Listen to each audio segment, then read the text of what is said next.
مگر رسول خدا کا کردار نہیں تھا کہ وہ معاشرہ جو بتوں کی پوجا کرتا تھا، وہ جو سورج کو دیکھنے سے صرف اپنے شکم کی طرف متوجہ تھا، صبح روشنی نکلے گی تو پھر کھانا کھانا ہے، ظہر کے ٹائم جب سورج آئے گا درمیان میں پھر کھانا کھانا ہے، جب سورج غروب ہوگا پھر کھانا، اس معاشرے کو رسول خدا نے کہاں پہنچا دیا کہ جب سورج طلوع ہو رہا ہے تو سجدہ، جب سورج درمیان میں آیا تو سجدہ، جب سورج غروب ہوا تو پھر سجدہ۔ اس معاشرے کو اللہ اکبر یا رسول اللہ، تو ایسا معاشرہ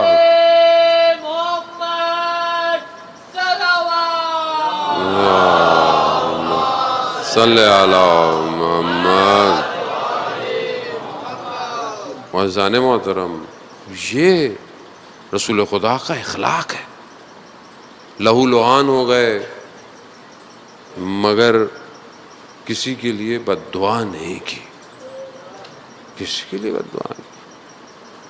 اب یہاں معاشرہ تشکیل دیں، دعوت دیں لوگوں کو اسلام کی، کربلا اسلام کی بقا ہے، مجلس اعضاء اسلام کو قائم کرنے کے لیے، نہ کسی فرقے کے لیے۔ یہ ہم تھوڑے ادھر ادھر ہو گئے، حقیقت کچھ اور ہے۔ شاید جب ہم آنکھ بند ہوگی تو سمجھ میں آئے گی کہ حسین کون تھے، اور ہم نے کتنی اپورچونٹی زندگی میں ضائع کر دی۔ اولیاء خدا ایک لمحہ بھی اپنی زندگی کا، فرصتوں کا ضائع نہیں کرتے۔ لا الہ الا اللہ، خدا سے ملاقات، خدا سے ملنا۔ عزیزان محترم، آیت اللہ شہید مطہری رضوان اللہ تعالیٰ علیہ کے جوانوں کو ان کی کتابیں پڑھنی چاہیے۔ امام خمینی فرماتے تھے جوانوں کو شہید مطہری کی کتابیں پڑھی چاہیے۔ اردو کے اندر بہت کتابیں دارالثقلین نے ترجمہ کی ہیں، آپ اس کو پڑھ سکتے ہیں۔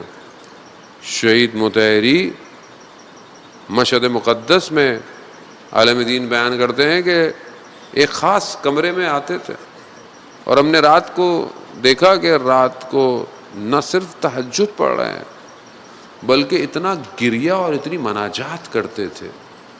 تو جب پوچھا تو آیت اللہ بروجردی نے عالم اس نے بتایا کہ یہ اپنی جوانی میں طالب علم جب تھے، جب سے یہ رات کو گریہ کرتے تھے۔ رات کو خدا کی بارگاہ میں کھڑے ہونا، سجدہ کرنا، خدا سے ملاقات ہے۔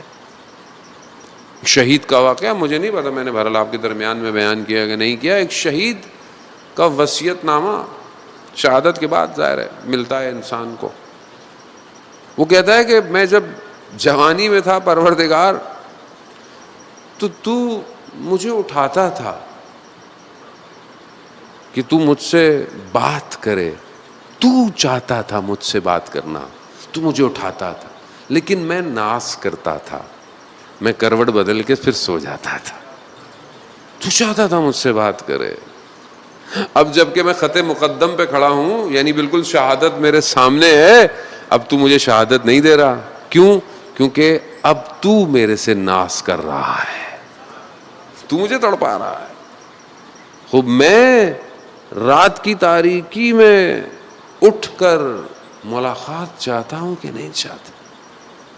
یہ لذت عزیزان محترم، یہ دنیا کی کوئی یونیورسٹی، کوئی علم، کوئی ڈپارٹمنٹ، کوئی بھی چیز آپ کو رات کی عبادت کی لذت نہیں بیان کر سکتی سوائے اولیاء الہی کے۔ کیسی عبادت ہے، کیسی خدا اپنے محبوب کو جب رات کی بات کر رہا ہے، اور محبوب اللہ اکبر، یعنی سب سے زیادہ ملاقات کون چاہتا ہے سوائے رحمت للعالمین کے؟ کوئی نہیں ہے۔ خدا کا محبوب، اس سے قریب قرب کسی کا نہیں ہے۔ کتنا قرب ہے کہ خدا خود اپنے محبوب سے کہہ رہا ہے قم اللیل الا قلیلا، کھڑے ہو مگر کم کھڑے ہو میرے حبیب, بہت بہت کھڑے ہو رہے ہو, یعنی اتنی عبادت